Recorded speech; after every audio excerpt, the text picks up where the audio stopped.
Cachère, le canard, on peut le manger. Oui, mais alors moi je vais faire le cours. Attends.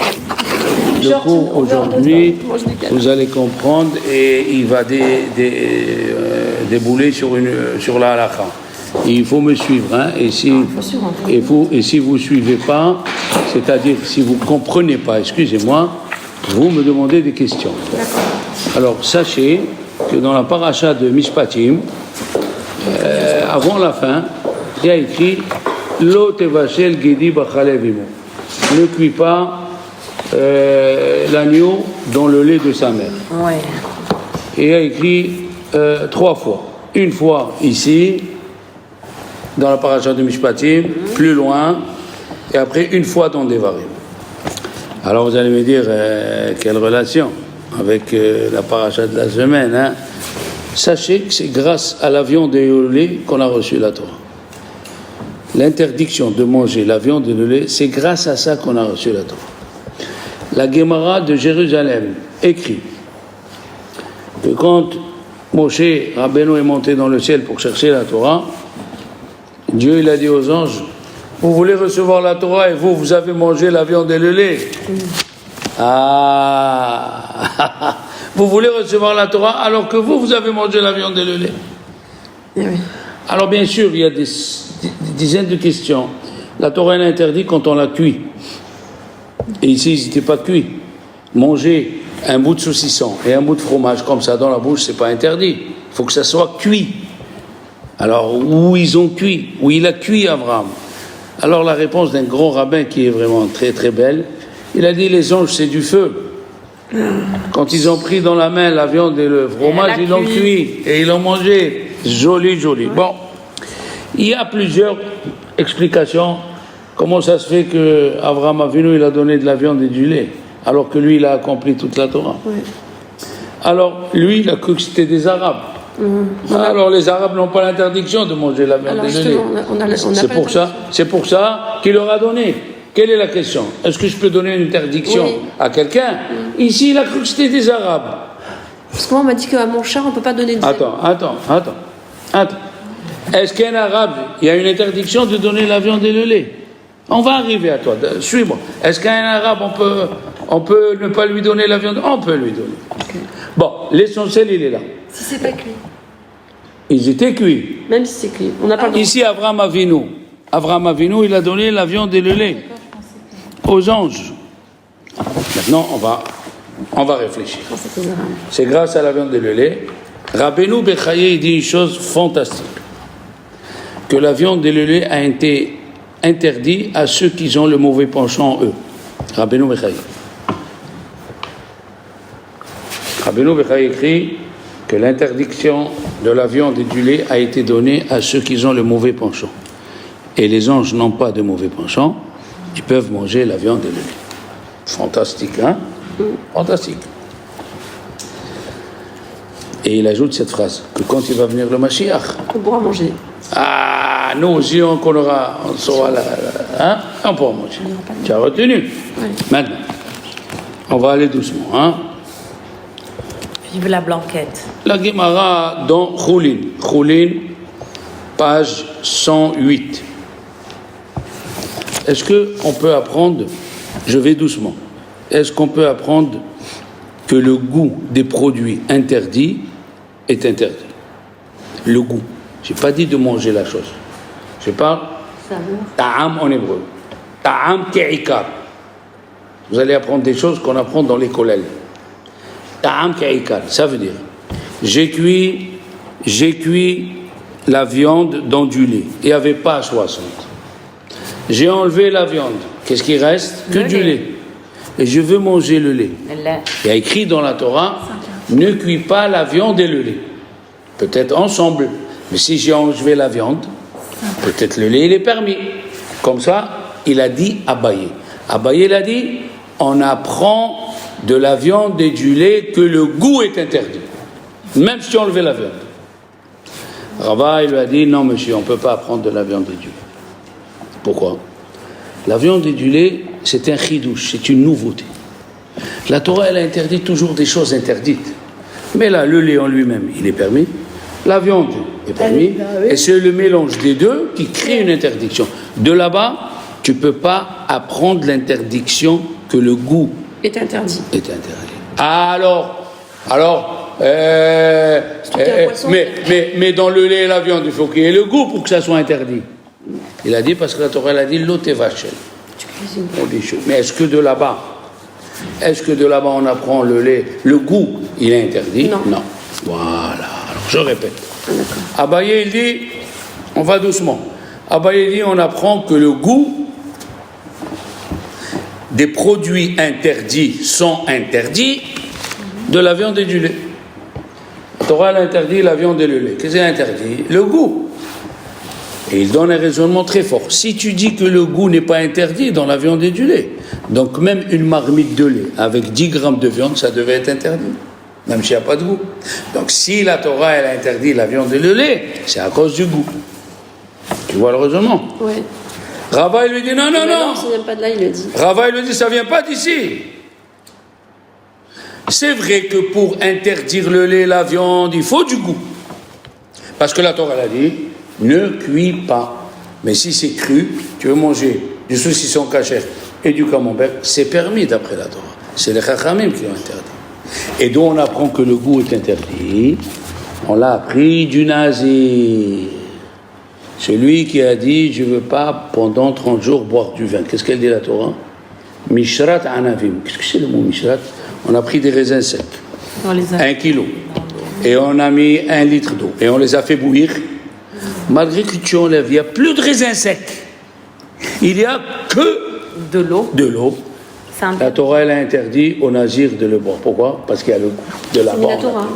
Minatora. Ah. D'accord? Il y a quelque chose qui est le contraire. Retenez bien, ça c'est de la Gemara et des commentaires très très forts. Il faut retenir bien. On l'a appris de Nazir. Alors, sachez qu'il y a, ça c'est 2 choses permises, et quand ils se sont rencontrés, ils se sont mariés, ils sont devenus interdits. Eh bien, il y a 2 choses qui sont interdites, il y a 2 choses interdites, quand ils se retrouvent, il devient permis. C'est assaut pour un homme de se voir dans la glace, de se peigner, de voir qu'un poil ne dépasse pas l'autre, c'est une chose de femme, ça. C'est assaut. Il peut voir si la cravate elle est à sa place, ok. Il peut voir si les téfilines ils sont à sa place, ok. Mais passer un quart d'heure... se faire beau, il n'a pas le droit. Voilà, il ne faut pas que aucun poil de... Non mais... Il n'a pas le droit. C'est bon? Il n'a pas le droit de s'arranger comme ça. Allez, arrête. Et de l'autre côté, on n'a pas le droit d'aller chez un coiffeur goy. Ah bon? Pourquoi? Laissez-moi vous expliquer. Doucement. On n'a pas le droit d'aller chez... On n'a pas le droit d'aller chez un coiffeur goy.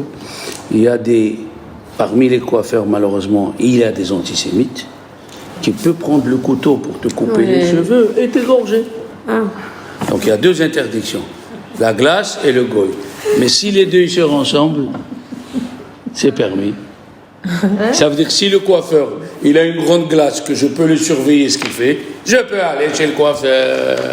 Pourquoi? C'est parce que c'est 2 interdictions. C'est 2 interdictions qui se sont rencontrées et ils ont créé une permission. Pas comme la viande et le lait. Ce sont 2 permissions, c'est les maths. 2 choses permises, mais dès qu'ils se rencontrent, ils deviennent interdits. Alors que ici, c'est 2 choses interdites que quand ils se rencontrent, ils deviennent permis. C'est juste pour agrémenter le cours. D'accord? Moins fois moins égale plus.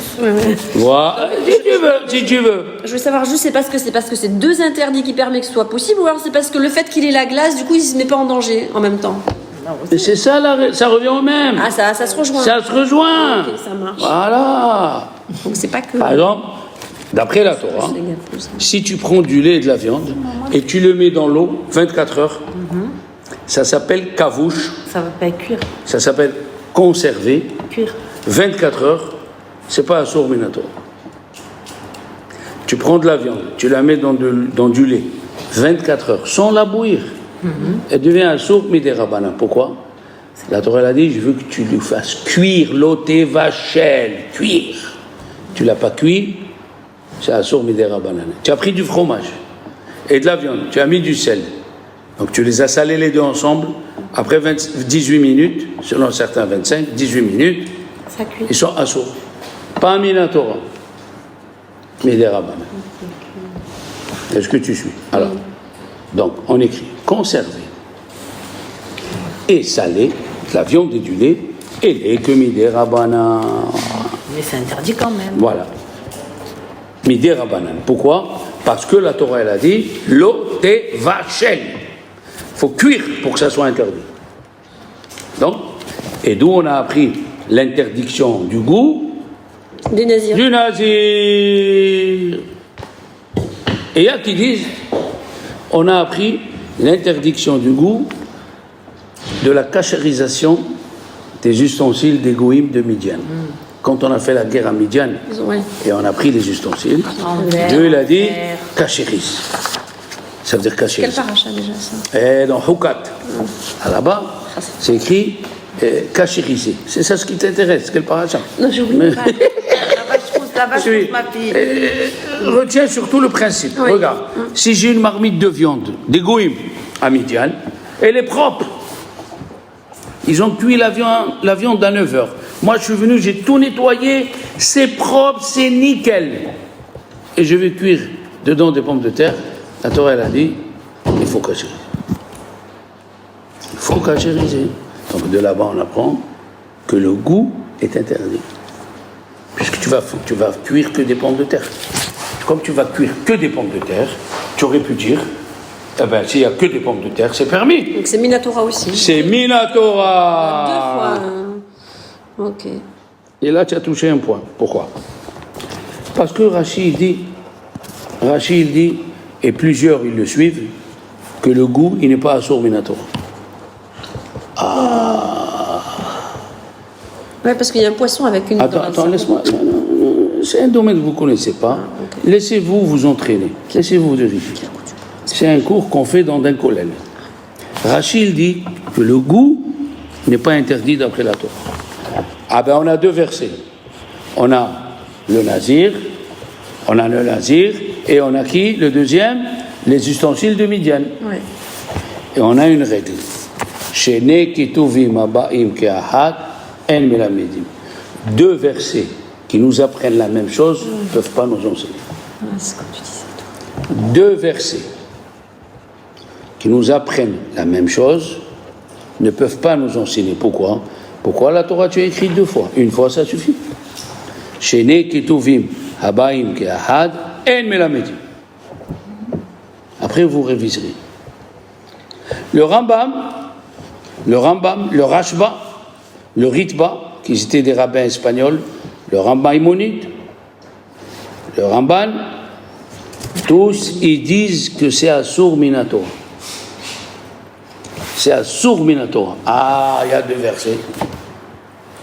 Il a dit non, il n'y a que un. Mishrat Anavim, le dîme du Nazir, il n'est pas venu nous apprendre quand tu enlèves les raisins, il reste l'eau, et tu bois l'eau, et c'est Assour. C'est pas que ça qu'il est venu nous apprendre. Il est venu nous apprendre. Si Heter Mistaref le Issour, si tu as un révite, pour transgresser, le Nazir, il doit boire un révite. Et si un révite, c'est 0,86, d'après les séfarades. S'il n'a que 0,50, combien il reste? À 86, 36. 36. Et il prend un bout de pain de 36 grammes et il le fait rentrer dans le vin et il boit tout ça. Alors, ça fait le réveil. Il a fait le réveil. C'est pas venu nous apprendre que le goût est interdit. Le goût est interdit, on l'a appris de Midian. Ah! Là, ça nous apprend la quantité. Alors qu'est-ce qu'il est venu nous apprendre? Non, il est venu nous apprendre. La quantité, on l'a appris. Il nous apprend que quelque chose de permis qui s'associe à une majorité de Issour, Devient issour. ça on ne savait pas. Rashi nous dit non, ça s'appelle deux Pesukim qui viennent en même temps, ils n'apprennent pas. Mais le Rambam, le Ritba et tout, ils disent non, on suit la Gemara qui dit que c'est venu nous apprendre que si tu as 0,70 de vin et tu as mis 16 grammes de pain, ça devient un sourd.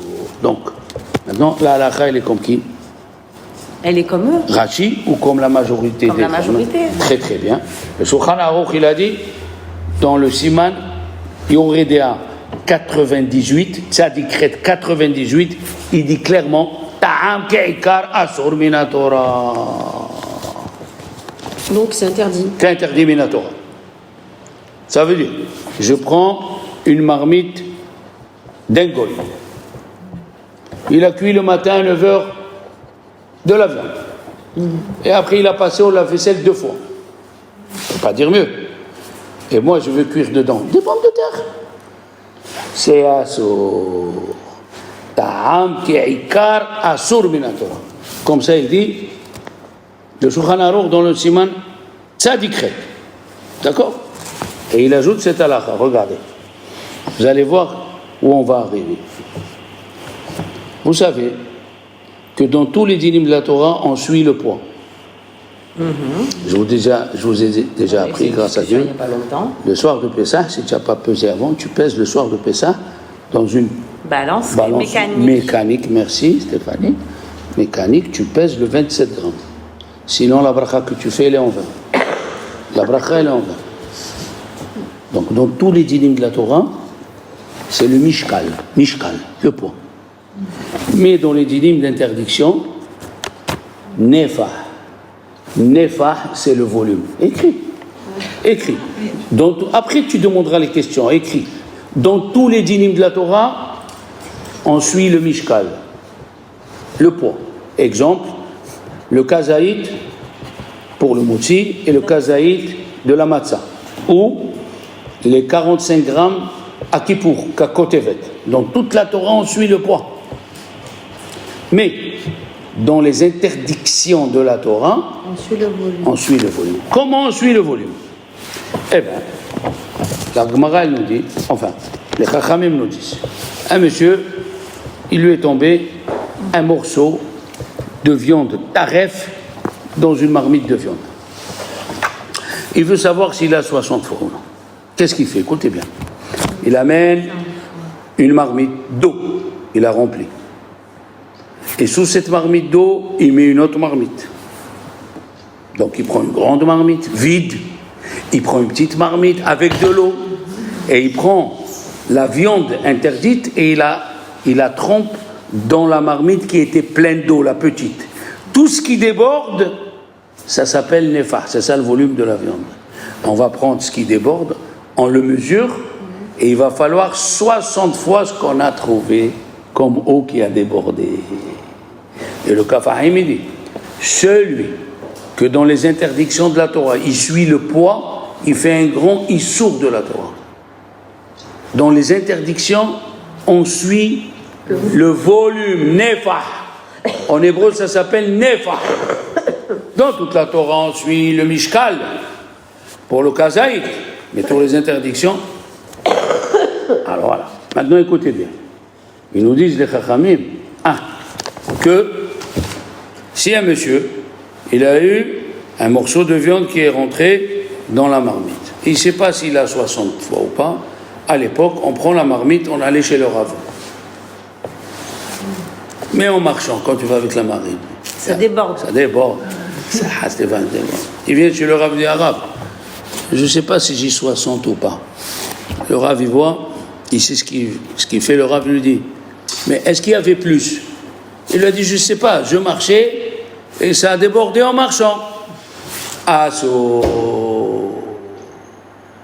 On voit d'ici que le Shulchan Aruch tranche que quand c'est le goût, si tu as un doute s'il y a 70 ou non, ça devient assour bin Torah, puisqu'il interdit tout. Parce que si c'était, écoutez bien, si c'était une marmite de lait et il est tombé un morceau de volaille, C'est permis. et il n'y a pas 60 fois, Assour. tu ne sais pas s'il y a 60 ou pas. Et en l'amenant chez le Rav, Ça déborde. le Rav il dit c'est moutarde. Eh oui. Pourquoi? Parce que la viande, parce que le poulet et le lait, ça met des rabanan, ça fait que des rabanan à coula. Très joli ou pas? On continue. Faudrait écouter.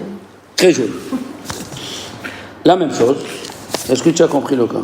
Ouais, mais c'est pas facile, hein. Alors je répète. Oui, Je répète. Comment on sait que le Shulchan Aruch, il a tranché que le goût est interdit? Exemple, tu as cuit des pommes de terre et il est tombé un morceau de viande taref. Et tu ne sais pas s'il y a 60 fois ou pas. Qu'est-ce que tu fais? Tu vas chez le Rav. Le Rav, il voit, lui, il sait calculer. Il te demande, est-ce qu'il y avait plus? Parce que sous-entendu, il n'y a pas 60. Est-ce qu'il y avait plus? Il lui a dit, je ne sais pas, moi en marchant, c'est tombé. Alors on ne sait pas comment mesurer maintenant. Est-ce qu'il y avait 60 ou non? Le Shulchan Aruch dit Asur. Donc on comprend d'ici que le goût, il est Asur Minatora. Pourquoi? Parce que s'il était mis des rabananes, ce serait permis. Comment? Si par exemple j'ai une marmite. avec du lait. Avec du lait. Et il est tombé. Un blanc de poulet. Un blanc de poulet. Kasher. Et je ne sais pas, quand je l'ai amené chez le Rav, je ne sais pas s'il y avait 60 et c'est tombé, parce que c'est tombé au milieu de la route. Moutard. Ok, donc le goût c'est interdit. Le goût est interdit Minatora. Ok. Mais dans Midera Banane, on est tolérant. Voilà. Maintenant, il y a une autre application intéressante. Il y a un livre qui s'appelle Yad Yehuda. Ce livre-là, c'est un grand rave. Il a écrit sur les dynimes de viande et de lait, de sang, de cachériser des dizaines de halakha. Et il a dit, si j'ai un doute, si 6 heures ils sont passés ou non, est-ce que je peux manger? J'ai mangé de la viande. Et j'ai pas de montre. Dans ma tête, je ne sais pas si 6 heures ont passé ou non. Il dit que c'est à ça. Pourquoi? Il compare ça à l'œuf qui a été pondu dans la Gemara de Betsa 3. Tu as une poule. Elle a pondu un œuf le jour de Yom Tov et il y avait 10 000 œufs. Elle a pondu l'œuf et tu ne sais pas où il est, tu ne peux rien manger. Il n'y a pas la loi d'annulation. Pourquoi? Parce que la Gemara, elle te dit, ça s'appelle Davar, chez Eshlo Matirim, c'est quelque chose que tu peux attendre. Tu vas attendre la sortie de la fête et tu le manges. Pourquoi tu veux le manger le jour du Yom Tov? Voilà ce qu'a dit la Gemara. Alors lui aussi, il dit, tu as un doute si 6 heures ils sont passés ou non. Attends, qu'est-ce que tu perds? Attends et après tu manges. Mais Rabbi Ovadia Yosef, il n'est pas d'accord avec lui. Pourquoi? Rabbi Ovadia Yosef, il a écrit dans son livre, au nom d'un grand gaon qui s'appelle le Tzlah. Rabbi Yehuda Lando, il a écrit les livres au nom de ses parents. Tzion le Nefesh Haya, Haya c'était le nom de sa mère. Nod Rabbi Yehuda, Yehuda c'était le nom de son père. Il a écrit quelque chose qui est devenu halakha. Quand est-ce qu'on dit dans la halakha de l'œuf que ça s'appelle Davar chez Eshlo Matirim? Tu sais pourquoi? Parce que l'œuf, à la sortie du Yom Tov, dès que tu le manges, il n'y a plus. Mais le fromage, tu vas manger du fromage, et encore du fromage, et encore du fromage. Là-bas, les Chachamim n'ont pas dit Davar chez Eshlo Matirim. Puisque chaque fois tu vas manger le fromage, l'œuf tu vas le manger une fois, il va disparaître. Alors il a sorti la halakha que si tu as un doute si 6 heures sont passées ou non, tu peux manger. Comme ça il dit Rabbi Ovadia. Alors, rappelez-vous de ça. On continue. Tu as un doute. Surtout qu'on peut ajouter quelque chose. Regardez, on va ajouter la Gemara dans la page 105 de Choulin, la même. À l'écrit, ne te décourage pas. Faut pas se décourager. Après, tu vas lire et tu vas écouter, tu vas voir. La Gemara dans Choulin, la page 105. Elle nous raconte qu'il y avait un rabbin qui s'appelait Mor Ukba. Son fils, il a dit, moi, par rapport à mon père, je suis du vinaigre. Mon père, c'est du vin. Et moi, je suis du vinaigre. Pourquoi? À l'écrit. Pourquoi? Parce que mon père, quand il mangeait de la viande le matin, Il ne mangeait pas jusqu'au lendemain. il attendait jusqu'au soir. Oui. Mais moi, je mange misouda l'isouda. C'est quoi misouda l'isouda? De repas. De repas. C'est quoi? Alors attendez, s'il vous plaît, ne parlez pas. S'il vous plaît. Hein? Qu'est-ce que c'est misouda l'isouda? Le Tosafot nous dit qu'ils avaient des petites tables. Et ils mangeaient chacun dans sa petite table. Et quand il finissait de manger, il disait enlève la table. Il dit le Tosafot, tu as mangé de la viande, tu as enlevé la table, si Luka Shulhan, tu peux amener le repas et tu manges du lait. Ça, c'est la vie du Tosafot. C'est la vie du Tosafot. D'accord? Et attention, il y a des répercussions même dans Birkat Hamazon. Si tu as 2 chambres, comme ils font en Israël, tu as 2 chambres. Une chambre, c'est la salle à manger, vous mangez. Et comme en Angleterre, style, on a fini le repas, on passe dans la 2e chambre passe au salon pour manger les fruits et toutes choses. Ça s'appelle Siluk HaShulhan. Vous savez ce que ça veut dire Siluk HaShulhan? Tu as enlevé la table. Et qu'est-ce que ça fait ce mot-là? Et à la maison aussi, sans enlever la table, tu as enlevé la nappe parce qu'ils l'ont salie, tu as mis une nouvelle nappe. Ça y est, tu as changé. Il faut faire les brachot avant et après, avant Birkat Hamazon. Ah ouais. Ça veut dire que si tu as pris une pomme, tu dois faire Boré Pre'aetz, Boré Nefashot et après Birkat Hamazon. Pourquoi? Parce que ça s'appelle tu as enlevé la table où tu as fait Hamotzi. Hamotzi doit continuer jusqu'à Birkat Hamazon. Le fait que tu as changé de pièce, ou tu as enlevé la nappe, ça fait plus partie de ce que tu as fait dans le repas. Donc si tu veux manger une pomme, une banane, tu dois faire la bracha avant et après Birkat Hamazon. En plein milieu du... En plein. Mais du repas, on fait une... Non, pas en plein milieu. Non, genre... Tu as fini la viande et le poisson. Ouais. Et pour le dessert, tu veux enlever la nappe et mettre une nouvelle nappe. Tu dois faire 2 brachot sur ce que tu vas manger. Avant, après, et après tu fais la birkat. Exactement, c'est ça le chidouche. Je l'ai dit une fois au cotel. Je l'ai dit une fois au cotel, il y avait des gens. Où tu aides, où tu sors de là. J'ai sorti vite à Internet, j'ai dit voilà, c'est écrit. Ils ont lu Yalkut Yosef. Ah. Alors, le Tosafot, il dit tu enlèves la table, ça suffit. Si tu enlèves la table, ça suffit. Il y a Rabbi Moshe Isserlis, qui est le rabbin des Ashkenazim, il a dit, le Rama, tu n'as pas besoin d'enlever la table. Aujourd'hui, on n'enlève pas la table. Tu fais Birkat Hamazon, tu te laves les mains, tu manges quelque chose dans la bouche, oui, pour enlever le goût, et tu fais ton repas de lait. Après la viande, c'est ça, Misouda, l'Isséouda. Le Tourezav, il dit, mais c'est pas possible d'expliquer comme ça. Le Tosafot, ils ont dit, ici, Luka Shulhan. Et toi, tu dis, dans la même table, on fait Birkat. Il y a un livre qui s'appelle Hamoudé Daniel. Et ce livre, il a dit, aujourd'hui, Birkat Hamazon, c'est comment enlever la table. Il n'y a aucune question sur le Rama. Ça, c'est la vie du Tosfot. Qu'est-ce que c'est? Moi, je mange mi Souda, les Souda. D'après le Tosfot, d'après un Rama, je me lave les mains, je fais Birkat, après la viande, et maintenant, je mange le lait de suite. On continue. D'accord? Ça, c'est un rabbin. Mais, attention, Rabbeinu Harosh, le Rambam, Rabbeinu Hananel, ils disent il n'y a rien à faire, il faut attendre 6 heures. Un Rambam dit Kemo Sheshaot. Il faut attendre 6 heures. Et il y a un livre qui s'appelle Shoot Ben Hashamayim. C'est quoi ce livre, les enfants? Lui, il habitait la France. Il s'appelle Rabbi Yaakov mi Marveish. Je ne sais pas c'est quoi cette ville, si tu peux trouver. Marveish. Parce qu'on a... Marveish, c'est Marseille. Non, il a écrit Marseille dans le Tosfot. Il a écrit Rabbi Yosef mi Marseillien.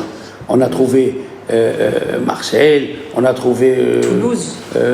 Tolosa. Montpellier. Ouais, Montpellier. On a trouvé beaucoup.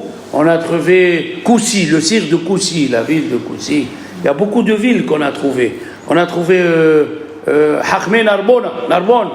Mais là, Marveish, je ne sais pas. Lui, il demandait des questions à Dieu. Il écrivait, il jeûnait, il demandait une question à Dieu, il mettait sous le coussin et il dormait. Et on lui répondait. Comment? Il trouvait la réponse écrite. Non, c'est trop C'était très simple. Lui, il dit qu'il a demandé à Dieu, au Beddin, d'en haut, la halakha, elle est compris. Comment on fait? De suite, 6 heures, ils ont dit, là-haut, ils ont décidé que la majorité des rabbanim, du Beddin, ont décidé 6 heures. Mais les enfants... C'était qui lui, Rabbi? Rabbi Yaakov mi Marveish. Marvel, je ne sais pas si c'est Marvel, mais bon, je ne sais pas quelle ville. Alors attention, on amène ce livre-là pour ajouter sur ce qu'on dit. Mais la halakha, elle n'est pas comme lui. Pourquoi? Parce que la Gemara, elle a dit Lo bashamayim. La halakha ne se trouve pas dans le ciel. Lo bashamayim. Elle n'est pas dans le ciel. Et nous avons une preuve. La Gemara dans Sanhedrin, elle raconte qu'il y a un monsieur, il est mort, et il n'a pas dit à son père, il n'a pas dit à son fils où il était l'héritage. Il ne lui a pas dit. Il rêve son père qui vient dans le... Il dit, mon fils, tu vas dans telle chambre, sous cette pierre, il y a tout l'héritage que je dois te donner. Seulement attention, cet argent c'est de la tzedaka. Et un beau petit coffre-fort, hein. Il est venu au Beth Midrash. Il a demandé la halakha, et ils lui ont dit, l'argent il est permis, et il n'est pas de la tzedaka. Pourquoi? Parce que dès qu'un ange ou quelqu'un descend du ciel pour entrer sur la terre, les péchés qui sont autour de la terre lui faussent le message. Ah, messieurs, dames. Bonjour, là. Ah, messieurs, donc, le livre Shoot, le livre Shoot Mina Shamayim, le livre Shoot Mina Shamayim, on peut l'amener pour nous aider, mais on ne peut pas l'amener pour dire que c'est la halakha comme lui. D'ailleurs, lui il dit il faut que les femmes ils font la bracha sur le lulav. Est-ce que nous on fait la bracha sur le lulav? Pas du tout.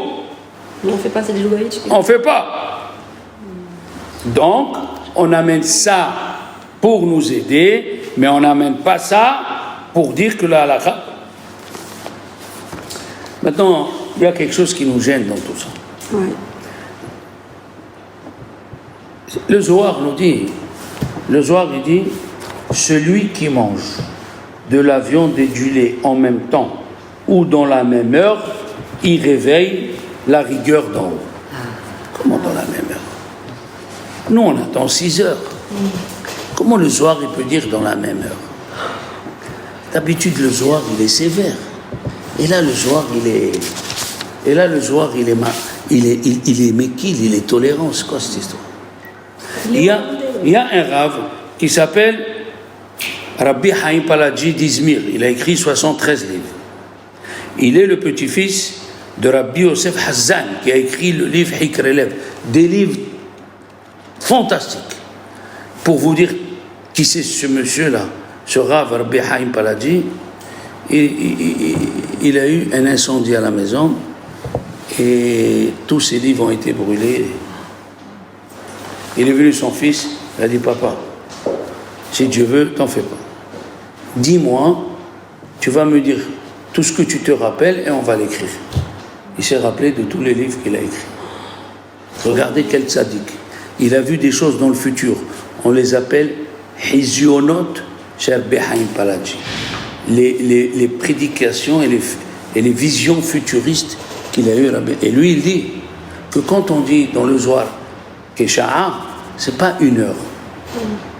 Parce qu'il a amené des preuves. Regardez les enfants. Il a amené des preuves. Exemple. Quel est l'exemple? Quand on dit Al tehibaz lechol adam. Ne fais pas honte à toutes les personnes. She'en adam she'en lo sha'a. Fais attention, chaque personne, elle a un moment propice dans la vie. Et tu auras besoin de lui. Ne fais pas honte, ne dédaigne pas. Un jour, tu auras besoin. Et la Torah, elle a dit sha'a. C'est quoi sha'a? 1 heure? Non. Quand on dit un homme, il aura des moments propices, ça veut dire il va avoir 5 ans, 10 ans de bien. Donc le mot sha'a, ici, ne le prend pas au premier degré. D'accord? Voilà.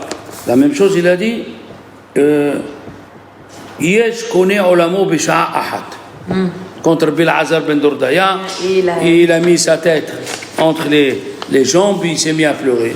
Et Rabbi, il a dit Yesh kone olamo bisha'a ahad. Qu'est-ce que c'est bisha'a ahad? En 1 heure. C'est pas obligé de dire 1 heure. Mais c'est pas 1 heure. Et voilà. La même chose. Si quelqu'un il a 7 proches, que Dieu nous en préserve, 7 proches, et il les a enterrés la veille de Yom Tov. Qu'est-ce qu'elle dit là, la Gemara? s'il s'assoit dans le cimetière, le deuil, Sha'a Ahad, c'est quoi Sha'a Ahad? Une heure. Pas une heure, une minute. Une minute avant la rentrée de la fête. Il s'est assis, il n'a plus les 7 jours à faire. Il n'a plus les 7 jours à faire. D'accord? Tu as compris la halakha? Oui, bien sûr. Voilà. Il n'a plus les 7 jours à faire. Eh oui.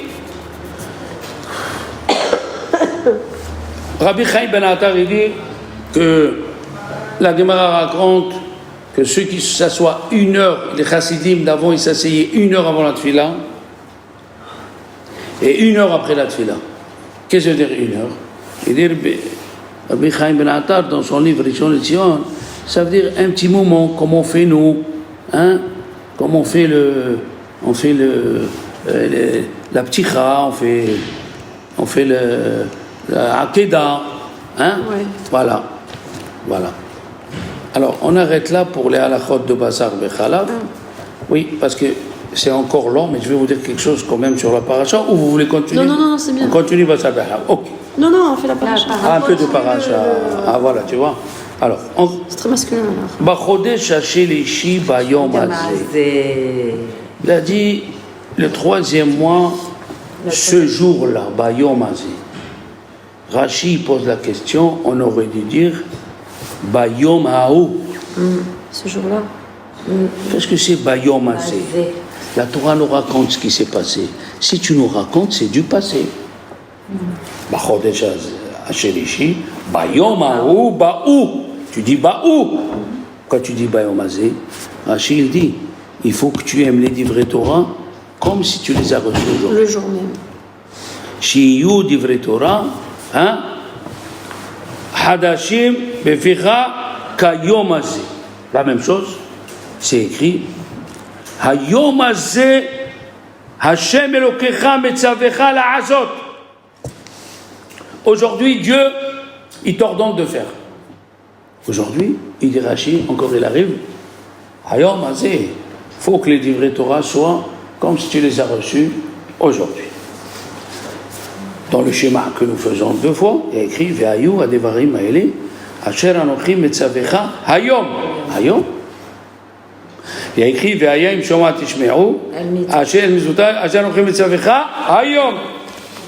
Il dit Rashi encore une fois Hayom. Il faut que ça soit nouveau chez toi, comme si tu les as reçus aujourd'hui. Regardez les enfants. On dit quelque chose dans le Yotzer tous les matins. Amechadesh betuvo bechol yom tamid. Celui que avec sa bonté, il renouvelle la création tous les jours. Qu'est-ce que c'est betuvo? Il y a le mot tov. Alors on va aller doucement. Écoutez bien. Dans le Midrash Bereshit Rabbah, le Perek même tête, il y a écrit que Avraham Avinu, il a écouté tous mes préceptes. Ekev. Pourquoi il a employé le mot Ekev? 172, parce qu'il y a 172 mots dans les 10 commandements. Avraham Avinu, il a écouté Ekev, Asher Shama Avraham Bekuli. Il a écouté 172. Oui, et c'est pour ça que c'est écrit Ve'aya Ekev Tishme'on. Ekev Tishme'on, si vous écoutez la Torah Ekev, c'est quoi Ekev? 172 mots. Oui. Et c'est pour ça que c'est écrit Avon Akevai. Akevai, il y a le mot Ekev. Voilà les 10 commandements. Ok. Qu'est-ce qu'il dit le Midrash? Amar bi Berachia. Amar Rabbi Yehuda. Amrou Chachamim. Oui. Qu'est-ce qu'ils ont dit? Il n'y a pas un jour où Dieu ne dit pas des nouvelles à la chôte. En yom vayom she'en hakadosh baruch hu mehadesh halachot bebedin shel ma'ala. Oula. Donc, on a dit amechadesh betuvo bechol yom tavin. Tov, amechadesh betuvo, il y a le mot tov. On a amené le Bereshit Rabbah, la paracha à même tête où c'est écrit que Akadosh Baruch Hu, tous les jours, il nous donne des halachot. Des nouvelles halachot, oui, merci. Il leur a dit dans la manne, Ineni mamtir lachem lechem min hashamayim. Hein? Et les Chachamim ont dit, Lo nitna Torah, la Torah a été donnée, et la leochleman, à ceux qui mangent la manne. Dans ce cas-là, pourquoi Dieu il a dit, Ineni mamtir lachem, Ineni mamtir lachem, lechem, dis man, tu casses les pieds. Dis man directement. Pourquoi tu dis, Ineni mamtir lachem, lechem minashamim, alors que dans toute la Torah, quand on dit, qu'est-ce qu'ils mangeaient les Juifs dans le désert? La manne. Ah ben dis man. Première question. Nous avons trouvé dans le prophète où Dieu il dit aux Juifs Lechu lihmu belahmi, faites la guerre avec mon pain. Quel pain? La Torah elle s'appelle pain. Ah, quand il leur a dit je vais vous faire descendre du pain, quel pain? La Torah, les halachot. Et grâce aux halachot, vous aurez la manne. Grâce aux halachot, vous aurez la manne. Hein? Mamash. Et on va continuer. Mamash, c'est une chose très très belle. Il demande la question. Hein? C'est écrit que Moshe Rabbeinu il dit aux Juifs, vous avez écouté la parole de Dieu. Voilà les mots qu'il dit. Kol gadol velo yasaf. C'est quoi cette phrase? Vous avez écouté la voix de Dieu en grand et elle ne s'est jamais arrêtée. On n'a jamais fait attention à ça. Kol gadol velo yasaf. Et il dit Rashi, lo yasaf le'olam. Et il dit Rashi, qui kolo chazak vekayam le'olam. Sa voix, elle est encore aujourd'hui. Oh, Rashi dit ça. La voix de quoi? Aïwa. La voix de quoi? La voix de la Torah. Jusqu'à aujourd'hui, Dieu, il est mechadesh tous les jours des halachot. Hein? Et c'est pour ça que moi, dans mon site, qu'est-ce que je dis tous les matins avant de dire l'halakha? Je dis, un l'olak shvarcho, et l'arba amot shel halakha. Hein? Al tikre alichot et la halachot. Alors attendez maintenant. Il dit, c'est ça la réponse aux bénédictions qu'on fait le matin. Qu'est-ce qu'on dit? Le Taz il pose la question, qu'est-ce qu'on dit? Asher bahar banu. Bahar c'est au passé. Asher bahar banu mikol ha'amim. Venatan au passé. Venatan lanu et pardon. Baruch Hashem. Noten au présent. C'est quoi?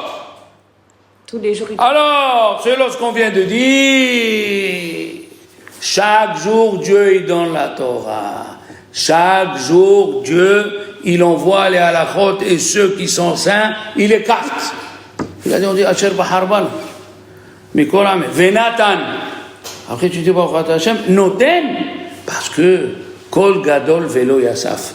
Dieu il n'a pas arrêté de nous donner la Torah jusqu'à aujourd'hui. Et là, je vais vous donner la cerise sur le gâteau. Ça vaut peut-être 2 milliards. 2 milliards. Plus même. Ça vaut 2 milliards. Il a demandé la question. Rabbi Haïm ben Attar, Ora Haïm Akadosh, il a demandé qu'est-ce que c'est quand il allait mourir. Yaakov, c'est écrit Vaïkrez-vous. Yémé Israël Lamout.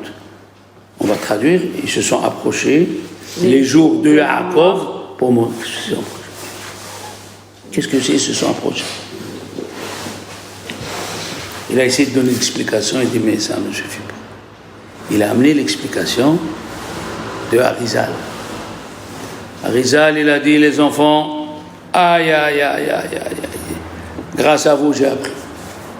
Il a dit chaque juif, quand il est né, Dieu, il lui donne des étincelles à éclaircir tous les jours. Quand tu dors, l'étincelle de la journée, tu lui as fait shahrit min hayarbit, tu lui as fait misvot, elle peut partir.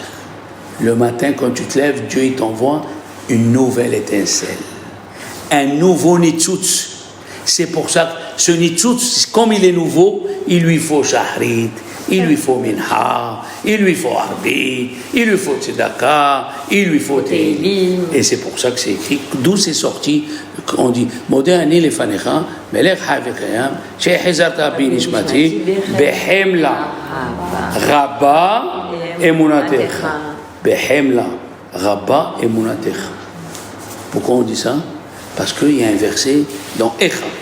C'est écrit, Hadashim la bekarim, Hadashim la bekarim, rabba emunatecha. Qu'est-ce que c'est Hadashim la bekarim? Les nouvelles choses le matin, ta fidélité est immense. Les nouvelles choses le matin, c'est quoi les nouvelles choses? C'est le nouveau nitzutz.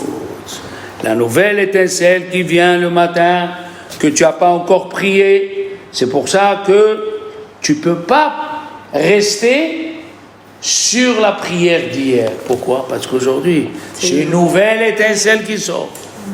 Et cette nouvelle étincelle, il faut lui donner. On ne peut pas rattraper si je m'en ai manqué. C'est ça, j'attendais ta question.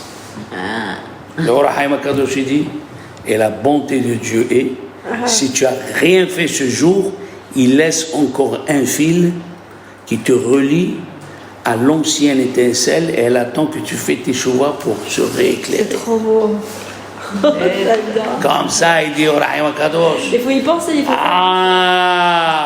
beau, hein? Et Arizal explique, Je suis sûre que c'est ça ce qui est écrit que Tosef Roham, ça vaut des milliards. Ça. Tosef Roham Igvaon. Qu'est-ce que c'est? Tu rassembles leur âme et ils meurent. Qu'est-ce que c'est Tosef Roham? Il a dit avant de mourir, dans 120 ans, avant de mourir, Stéphanie, avant de mourir, hein? Rassemble. Esther, pourquoi vous m'appelez Stéphanie? Avant de mourir Esther, elle a Avant 120 de ans. mourir, 120 ans, ils viennent tous les étincelles t'accueillir. Tous les étincelles que tu as priées, Shahrit min ha'arbit, Shema, Shin, Memaim, Shahrit min ha'arbit. Tous ces étincelles que tu as éclairées, ils viennent t'accompagner à la place qui était réservée. Tous les jours. C'est ça ce qu'il a vu Yaakov. Yaakov, il a vu tous ces étincelles qui sont là, alors il a senti qu'il allait partir. Alors à nous, mes chers amis, de se réveiller.